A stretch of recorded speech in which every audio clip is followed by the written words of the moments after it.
me ask you this. Why do you think men stay in marriages when they're unhappy? Or, I'm asking from men. Like, I'm not going to ask from a woman's perspective, but you unhappy. I done been through all type of Shantae. We've been married for 23 years, 27 years, something, I don't know. But it's 30 years we've been together. You know what I'm saying? We've been up, down, up, down. I came out the streets. I ain't know what love was. I ain't never seen nobody get married. I ain't woo. You know what I'm saying? I'm been happy, sad. But I know that's my person. So that's why I would stay in it, because I don't want nothing besides this. Yeah. You know what I'm saying? She got to not want me for me not to want her. Yeah. So that's the reason why, you know what I'm saying? Because this mine's. I take possession of this. That's not unhappiness, though. No, I've been unhappy. You talking about? You stayed there. Yeah, because this mine, I'm saying, I love you. This mine. You just feel like you put too much into it to just walk away, or? No, this mine's. So you possessive over? No, this mine's. But you unhappy, though. That's what I'm saying. Like, why be unhappy? That come with it. From where I come from, that come with it. Grandma sleep upstairs, granddad sleep downstairs for 3 years, and then they get back together. Shit, it's healthy in the end, because I'd rather do that than be still in love with you and playing with somebody else. And then I got a woman out here thinking that I'm something else that I ain't, because I don't even really you like my heart over here. Welcome to Relationship Talk with the Geths.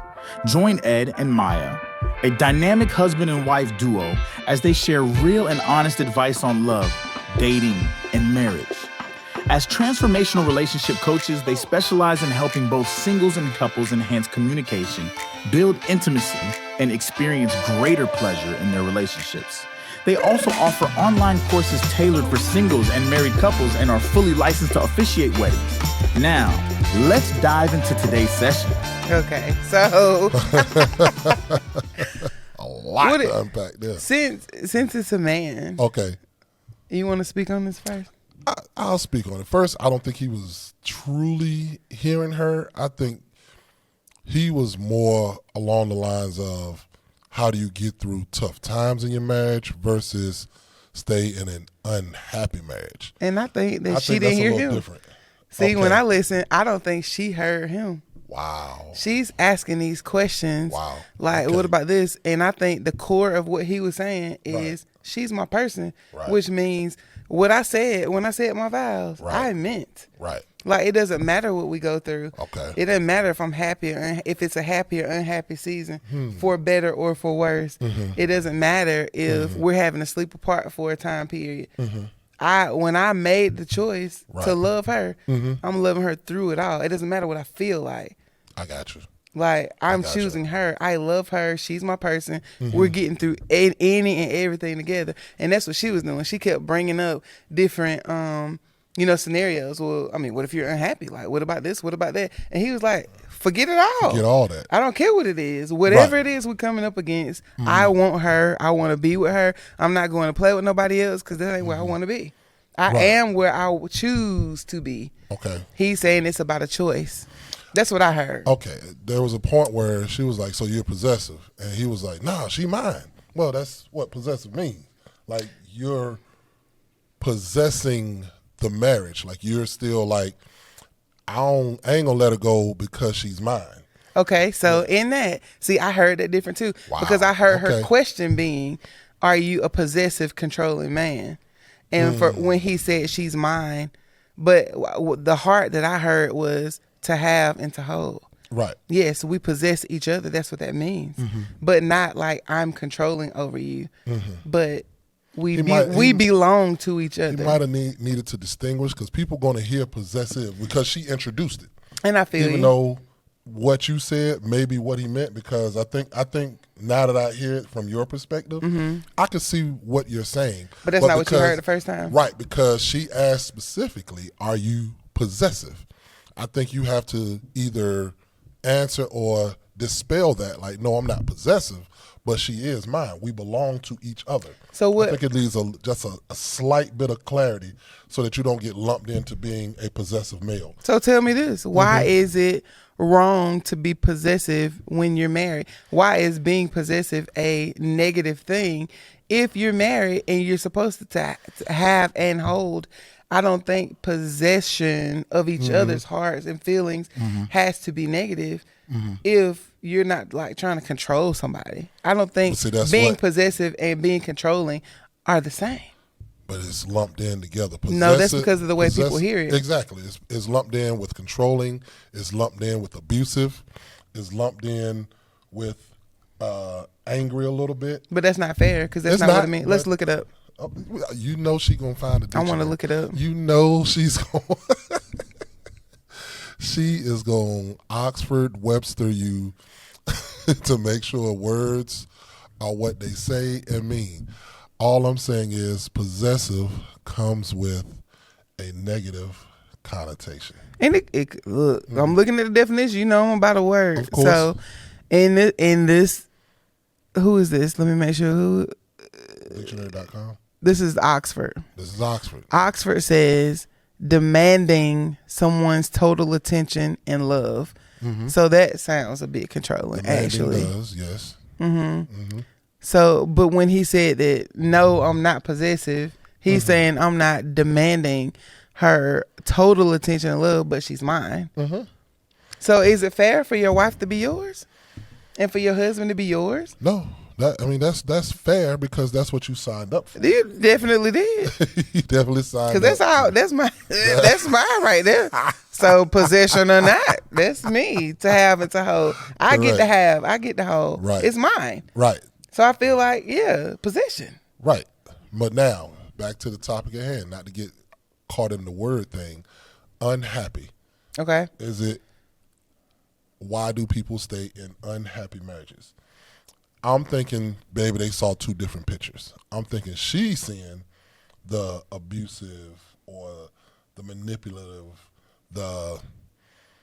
you know what, this is not getting any better, it's getting worse type of marriage, and I'm only staying so that I won't be alone, or I'm only staying because I don't want to be seen as a failure. I'm only staying because I said I was going to be there despite the abuse. I think she's saying that. I think, but again, because they both, to me, she presented one way and he answered a different way. So hear me on this. Excuse me. Her question was not, have you stayed in an abusive relationship? That's true. Her question was, she didn't say why that. do men stay in unhappy marriages? So this is the difference. Okay. People have become so accustomed to Mickey Mouse marriages. Ooh. And this is what I mean when I say that. So my son is 2 years old. At his daycare, they have a feelings chart on the wall. And they explore all the different emotions: happiness, sadness, frustration, anger, all those things. Yep. When you sign up for marriage, you sign up knowing and understanding that you are choosing this person and you're committing to be there through every one of those pictures on the wall. Happiness is one of the things up there. Sadness, unhappiness is there. So just because you go through a period of time where you're unhappy does not mean that's walkaway time. That means it's turn up time. This is where I'm not happy. That's when you communicate that and you talk through some things. What changes can we make? Do we need to go to a counselor or coach? Right. Do we need a weekend getaway? How can I change my feeling? That's a feeling, an emotion. Wow. That's separate from your commitment to be there. Because you're signing up to be there through that. And you have to figure out how to navigate through it to get on to the other side of unhappiness. I feel you. That's not a walk away thing. I feel you. And I also think when people go into marriage, I think a common mistake is what they went through in dating as boyfriend and girlfriend, or what they went through even as friendship.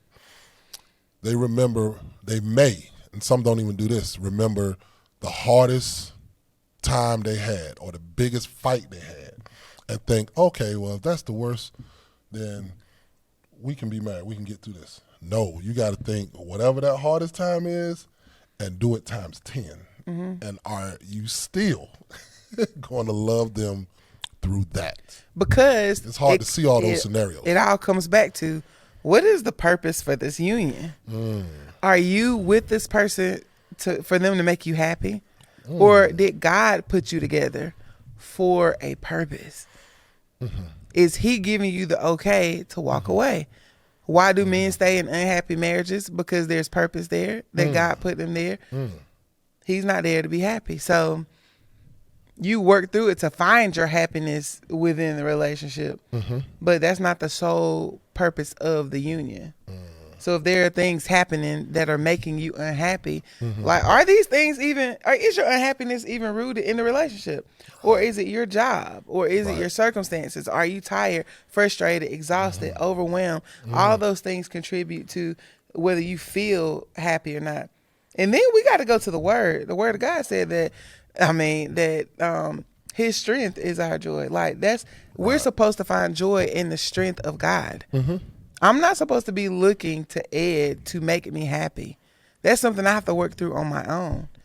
Now, if there are things that he can do to help me through that, then I fully expect him to show up for me in the same way I would show up for him. Right. But that's a conversation, and those are conversations that have to be had in a marriage. But as you know, a little giveaway of you've been following us, I have said in my vows that your happiness is my priority. Not that I make you happy, because you're right, I can't control that feeling in you, but I am to recognize and understand that when you're not happy, it needs to I either need to alert you to it, or I need to do something on my part to help strengthen that, or go in prayer to God and say, hey, God, I done tried this, I done talked to her about this, I need to go to you, because that's the priority. So that is in my prayer life every day, to make sure I'm doing my part and talking to him that you are happy. And I appreciate that. I really do. But I don't even think that's something that you should have to alert me to. I feel like I should be emotionally intelligent enough to know when I'm unhappy. Right. I should be able to communicate that with you. Right. Say, babe, I'm not happy. and if it's something that you can do to change, or change my circumstances, or take me to get something to eat. Well, you told her. Because a 10-piece and some fries will usually do it. It's a shame. It's surrounded by and food. So look, soon it's gonna be we on a some journey, broccoli. folks. We on a journey. Soon it's gonna be some we broccoli. On a journey. We on a journey. But yeah, I feel you. So yeah, why do men stay in unhappy marriages? This is asking for men, so I'm not gonna answer that question. What is your final answer? Men stay in unhappy marriages because they feel committed to making it work. I think men don't like to lose possessions, like he said. We don't like to lose. Men are competitive. So I think men stay in quote-unquote unhappy marriages because in the end they feel like over time it'll get back right, or I signed up to win this and win at the game of marriage. And godly men stay in unhappy marriages because he understands the call of the Lord on his family.